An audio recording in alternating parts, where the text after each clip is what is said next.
नमस्कार सभी को। संस्कृत विद्या चैनल में आपका सबका स्वागत है।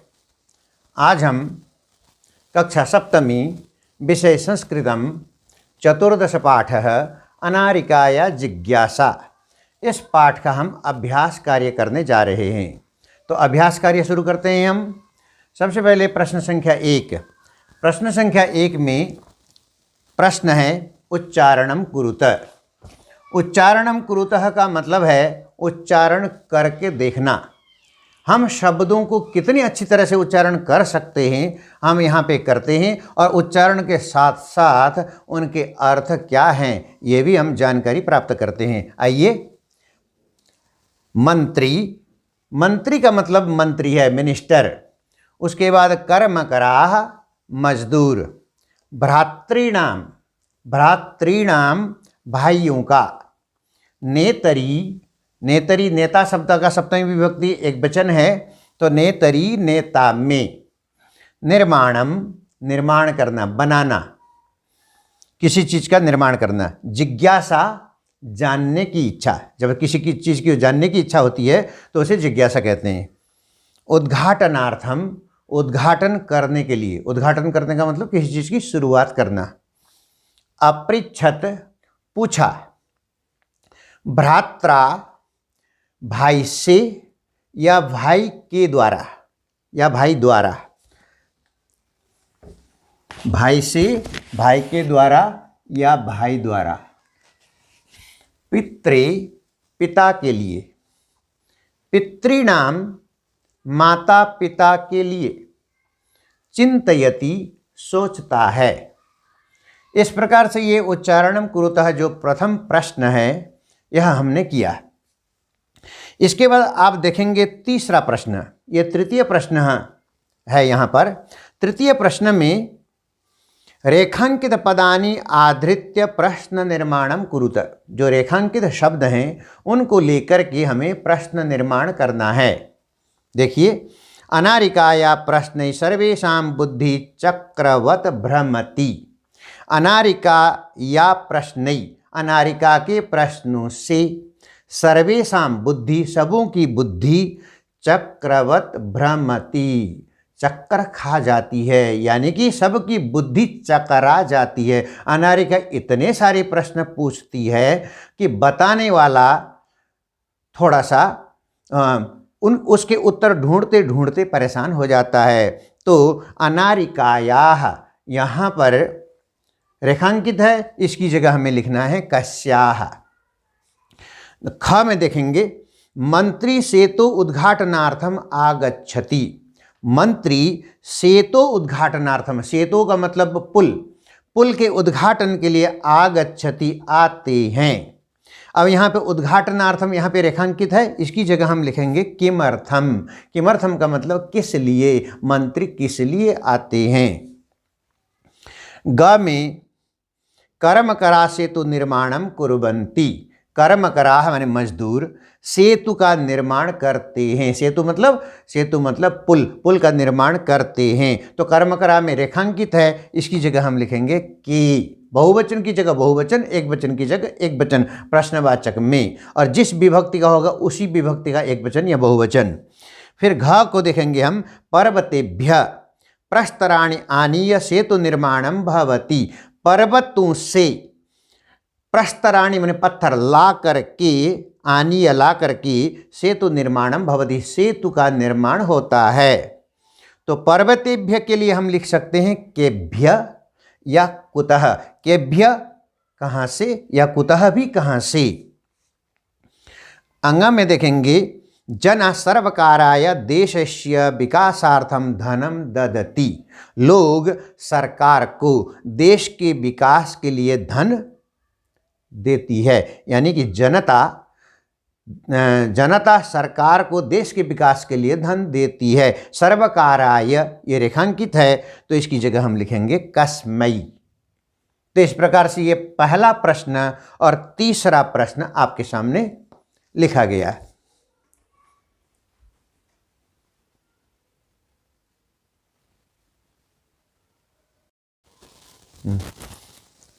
अब आपके सामने दूसरा प्रश्न है, आपके सामने यह दूसरा प्रश्न है। अनारिका या जिज्ञासा पाठ का अभ्यास कार्य चल रहा है और इसमें दूसरे प्रश्न में है अधोलिखितानाम प्रश्नानाम उत्तराणि लिखत। अधोलिखित प्रश्नों के उत्तर लिखिए दूसरे प्रश्न में।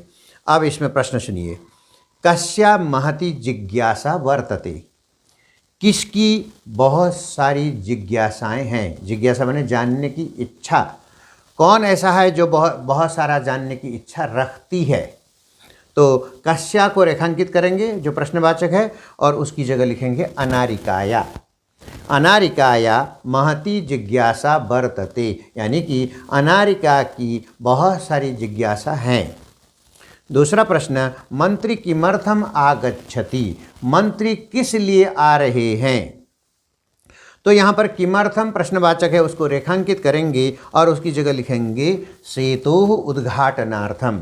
तो उत्तर बनेगा मंत्री सेतोः उद्घाटनार्थम आगच्छति, मंत्री सेतु के उद्घाटन के लिए आ रहे हैं। तीसरा है सेतु निर्माणम के अकुर्वन्, सेतु का निर्माण, सेतु माने पुल, उसका निर्माण के अकुर्वन् किन लोगों ने किया। तो यहाँ पे उत्तर आएगा के को रेखांकित करके उसकी जगह कर्मकराः, कर्मकराः माने मजदूर। सेतु निर्माणम कर्मकराः अकुर्वन्, सेतु का निर्माण कर्मकरों ने यानी मजदूरों ने किया। घ देखिए, सेतु निर्माणाय कर्मकरा प्रस्तराणि कुतः आनयन्ति, सेतु के निर्माण के लिए कर्मकर यानी मजदूर पत्थरों को कहाँ से लाते हैं। तो आएगा पर्वतेभ्य। उत्तर बना सेतु के निर्माण के लिए कर्मकरा प्रस्तराणि पर्वतेभ्य आनयन्ति, पर्वतों से पत्थरों को लाते हैं। अंगा में के सर्वकाराय धनम प्रयच्छन्ति, कौन सरकार को धन देती है। तो आएगा के को रेखांकित करके उसकी जगह प्रजा, प्रजा सरकार को विभिन्न रूप से टैक्स के रूप में धन देती है और उसी धन से सरकार काम करती है। अब आपके सामने ये पांचवा प्रश्न है। ये पांचवा प्रश्न जरा देखिए, कोष्ठकेभ्य समुचित पदानि चित्वा रिक्त स्थानानि पूरयत, कोष्ठक में से समुचित बने सही शब्द लेकर के चुन करके रिक्त स्थान भरिए। कोष्ठक में दो दो शब्द दिए गए हैं और उन दो में से एक शब्द सही है, उसको चुनना है, सही वाले को चुन करके हमें रिक्त स्थान भरना है। क में देखिए, अहम प्रातः सह भ्रमणाय गच्छामि, मैं प्रातः सह मने साथ में भ्रमणाय गच्छामि, घूमने के लिए जाता हूँ या जाती हूँ। पित्रा पितुः, यहाँ पे आएगा पित्रा, पित्रा सह। अहम प्रातः, मैं प्रातः, पित्रा सह मने पिता के साथ, मैं प्रातः पिता के साथ, सुबह पिता के साथ घूमने जाता हूँ या घूमने जाती हूँ।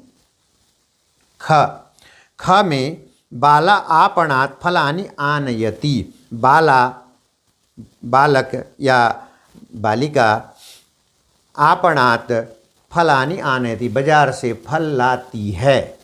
बालिका बाजार से फल लाती है। तो यहाँ पे भ्रातु भ्रात्रे, यहाँ पे भ्रात्रे आएगा भाई के लिए, चतुर्थी विभक्ति एक वचन, भाई के लिए वो फल लाती है। तो उत्तर बना बाला आपणात् भ्रात्रे फलानि आनयति, भाई के लिए फल लाती है। ग कर्मकरा सेतु निर्माणस्य भवन्ति, कर्म कर यानी मजदूर सेतु के निर्माण के होते हैं। क्या होते हैं? कर्तारम कर्तारः कर्तारः, सेतु के निर्माण करने वाले होते हैं। कर्म कराः सेतु निर्माण से कर्तारः भवन्ति, कर्म कर यानी मजदूर सेतु के निर्माण करने वाले होते हैं। घ में देखेंगे हम, मम तु एतेषां प्रश्नानाम् उत्तराणि अददात्, यहाँ पे पिता और पितरः, मम पिता, मम पिता तु एतेषां प्रश्नानाम् उत्तराणि अददात्, मेरे पिता ने तो इन सब प्रश्नों के उत्तर दिए। अब अंगा में तव कुत्र जीविकोपार्जनम कुरुतः, यहाँ पे भ्रातरः और भ्रातरौ है, तव भ्रातरौ तुम्हारे दोनों भाई, भ्रातरो द्विवचन है, तव भ्रातरो तुम्हारे दोनों भाई, कुत्र जीविकोपार्जनम कुरुतः कहाँ पर अपना जीविकोपार्जन करते हैं, यानी कि जीवन यापन के लिए जो कार्य करने होते हैं, कार्य करके जो जीवन को सरल बनाया जाता है, वो जीविकोपार्जन कहाँ पर करते हैं। इस प्रकार से आपके सामने दूसरा प्रश्न और पांचवा प्रश्न संपूर्ण हुआ।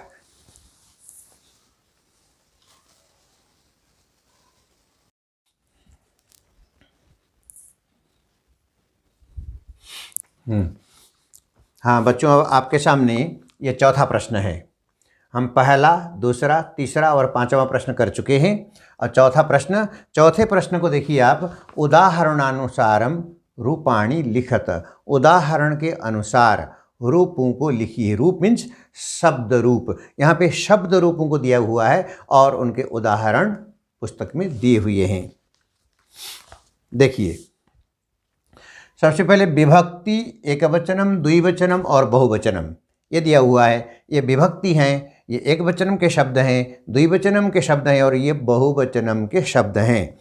तो इसमें उदाहरण के तौर पर देखिए, सबसे पहले प्रथमा विभक्ति में पिता, पितरौ, पितरः ये उदाहरण दिया हुआ है। उसके बाद नीचे भ्राता शब्द के लिए लिखना है हमें। प्रथमा विभक्ति में भ्राता, भ्रातरौ, भ्रातरः, पिता की तरह से ही भ्राता के रूप चलेंगे और भ्राता, भ्रातरो, भ्रातरः रूप बनेंगे प्रथमा विभक्ति में। फिर द्वितीय विभक्ति में उदाहरण दिया हुआ है दातारम, दातारौ, दात्रीन। अब यहाँ पे धात्री शब्द के रूप हैं धातारम, धातारौ, धात्रीन। ये द्वितीय विभक्ति एक वचन, द्विवचन और बहुवचन हुए। फिर तृतीय विभक्ति देखिए, तृतीय विभक्ति में धात्रा और धात्रा के बीच में द्विवचन में नहीं लिखा है, धात्रा, धात्रिभ्याम, धात्रा, धात्रिभ्याम, धात्रिभिः। फिर तृतीय विभक्ति में दूसरा भी शब्द दिया है कर्त्री, कर्त्री शब्द दिया हुआ है। कर्त्री का तृतीय विभक्ति होगा कर्त्रा, कर्त्रा, कर्तृभ्याम, कर्तृभिः। इस प्रकार से तृतीय विभक्ति यहाँ पे दो शब्द दिए गए हैं, तृतीय धात्री और कर्त्री।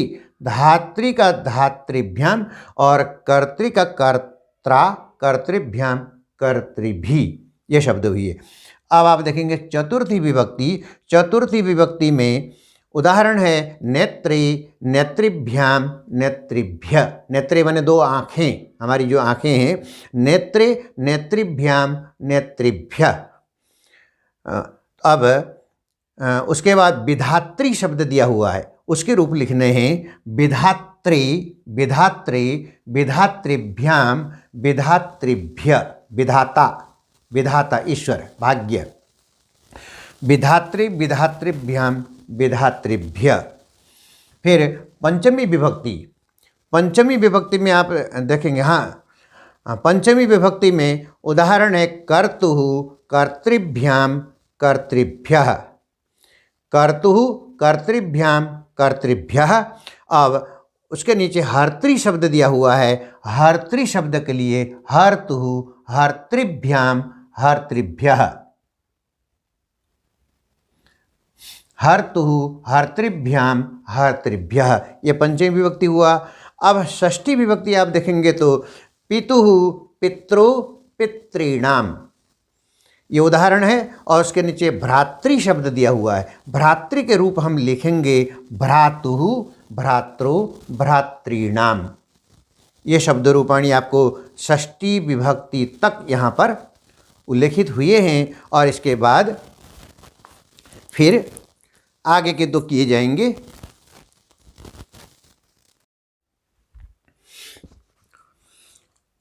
अब आपके सामने ये सप्तमी विभक्ति में आप देखेंगे उदाहरण दिया हुआ है सवितरी, सवित्रो, सवित्रिषु। यह सवित्री शब्द के लिए शब्द रूपाणी है सप्तमी विभक्ति में, सवितरी, सवित्रो, सवित्रिषु। फिर अभिनेत्री शब्द है, अभिनेत्री शब्द के लिए अभिनेतरी, अभिनेत्रो, अभिनेत्रिषु सप्तमी विभक्ति। उसके बाद आया संबोधनम, संबोधन का मतलब होता है किसी को, दूर के व्यक्ति को बुलाना, संबोधन करना। तो संबोधन में उदाहरण है हे जामाता, हे जामातारौ, हे जामातरौ, हे जामातरः। जामात्री शब्द के लिए ऐसे बने। अब नप्त्री शब्द है, नप्त्री शब्द के लिए हे नप्त, हे नप्तारौ, हे नप्तारः। इस प्रकार से आपके सामने ये चौथा प्रश्न समाप्त हुआ है। उसके बाद आप देखेंगे छठा प्रश्न। छठे प्रश्न में चित्रम दृष्ट्वा मंजुषात पदानि च प्रयुज्य वाक्यानि रचयत। चित्रम दृष्ट्वा, चित्र को देख करके, छठा प्रश्न है ये। चित्र को देखिए और चित्र को देखने के बाद फिर मंजुषा भी देखिए। मंजुषा में शब्द हैं, उन शब्दों की सहायता से चित्र के आधार पर आप वाक्य रचना कीजिए, 5 वाक्य बनाइए। तो कैसे बनेंगे? देखिए ये चित्र, इस चित्र में बस है और कुछ बच्चे हैं, छतरी धारण किए हुए हैं, बारिश हो रही है और बस के अंदर चालक और परिचालक बैठे हुए हैं और ये बच्चे बस में चढ़ने जा रहे हैं। वाक्य कैसे बनाएंगे? एतद् बसयानम अस्ति, यह बसयान है। बसयाने चालक परिचालक च स्त। बस यान के अंदर यानी बस के अंदर चालक और परिचालक माने कंडक्टर, ड्राइवर और कंडक्टर, चालक और परिचालक दोनों हैं।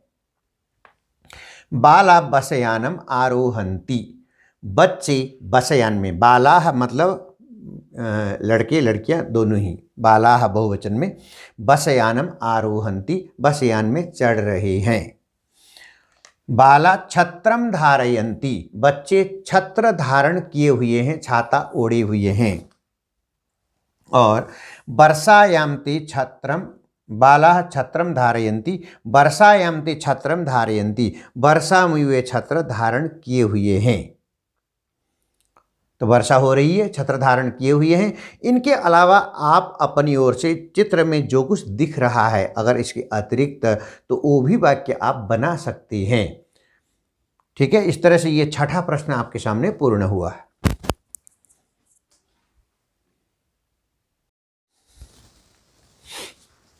सातवां प्रश्न, अधोलिखितानि पदानि आधृत्य वाक्यानि रचयत। सातवें प्रश्न में कहा गया है नीचे लिखे प्रश्नों को, शब्दों को लेकर के, अधोलिखितानि पदानि, पदानि मैंने शब्द, लेकर के, आधृत्य मैंने लेकर के, वाक्यानि रचयत, वाक्य रचना कीजिए। शब्द क्या है? प्रश्नाः, प्रश्न, जैसे आप लोग प्रश्न पूछते हैं तो प्रश्न का मतलब प्रश्न, सवाल। रवि प्रश्नाः पृच्छति, रवि प्रश्नः पृच्छति, एक प्रश्न पूछता है, या रवि प्रश्नाः पृच्छति, रवि बहुत सारे प्रश्न पूछता है।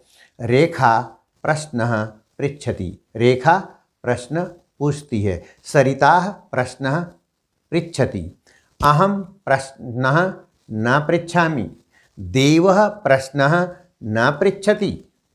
इस प्रकार से अलग अलग प्रश्न शब्द को लेकर के अलग अलग आप वाक्य बना सकते हैं। नवीनः, नवीनः का मतलब नया। एष नवीनः छात्र अस्ति, यह नया छात्र है। एषः नवीनः सेतु अस्ति, यह नया सेतु है, सेतु पुल।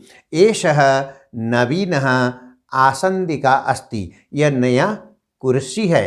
एषः नवीनः शय्या अस्ति, यह नया शय्या है।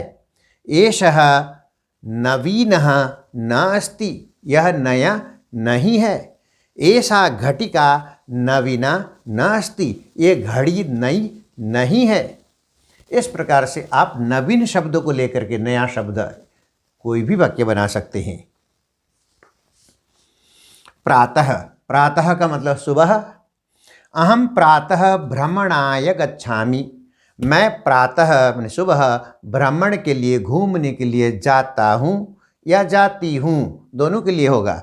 अहम प्रातः भ्रमणाय गच्छामि, मैं प्रातः सुबह घूमने के लिए जाती हूँ या जाता हूँ। दिनेशः प्रातः भ्रमणाय गच्छति, दिनेश प्रातः भ्रमण के लिए जाता है। सुरेशः प्रातः भ्रमणाय न गच्छति, सुरेश प्रातः भ्रमण के लिए नहीं जाता है। मम पिता प्रातः कार्यालयम गच्छति, मेरे पिता प्रातः कार्यालय जाते हैं, ऑफिस जाते हैं। इस प्रकार से आप प्रातः शब्द को ले करके अनेक वाक्य बना सकते हैं। आगच्छति आता है या आती है। छात्र गृहात् आगच्छति या छात्रा गृहात् आगच्छति। छात्र घर से आता है या छात्रा घर से आती है। छात्र विद्यालयात् आगच्छति, छात्र विद्यालय से आता है। छात्रा आपणात् आगच्छति, छात्रा बाजार से आती है। सुरेशः गृहात् आगच्छति, सुरेश गृह से घर से आता है। इस प्रकार से आगच्छति शब्द को लेकर के भी कई वाक्य बना सकते हैं। अहम गृहात् गच्छामि, मैं घर से जाता हूँ। अहम गृहात् आगच्छामि या आगच्छति। स दिनेशः गृहात् आगच्छति, दिनेश घर से आता है। आप अनेक वाक्य बना सकते हैं। फिर आया अंतिम शब्द है प्रसन्नः, प्रसन्न होना, खुश होना। अहम प्रसन्नः अस्मि, मैं प्रसन्न हूँ। किम त्वं प्रसन्नः असि, क्या तुम प्रसन्न हो। स प्रसन्नः न अस्ति, वह प्रसन्न नहीं है। सुरेशः प्रसन्नः अस्ति परंतु दिनेशः प्रसन्नः न अस्ति। रेखा प्रसन्नः अस्ति, रेखा प्रसन्ना अस्ति परंतु सरिता प्रसन्नः न अस्ति। इस प्रकार से आप प्रसन्न शब्द को लेकर के देवः प्रसन्नः अस्ति, त्वं प्रसन्नः असि, यह प्रसन्नः भवति स सदैव सुखी भवति। जो प्रसन्न होता है वो हमेशा सुखी रहता है। प्रसन्न को लेकर के भी आप अनेक वाक्य बना सकते हैं। तो ये आपके ऊपर है। बहुत सारे वाक्य बनाने की आप में काबिलियत है, आप बना सकते हैं। इस प्रकार से ये 7वां प्रश्न पूर्ण हुआ और कक्षा 7वीं विषय संस्कृतम चतुर्दश पाठ का अनारिका या जिज्ञासा का अभ्यास कार्य यहाँ पे पूर्ण हुआ। धन्यवाद।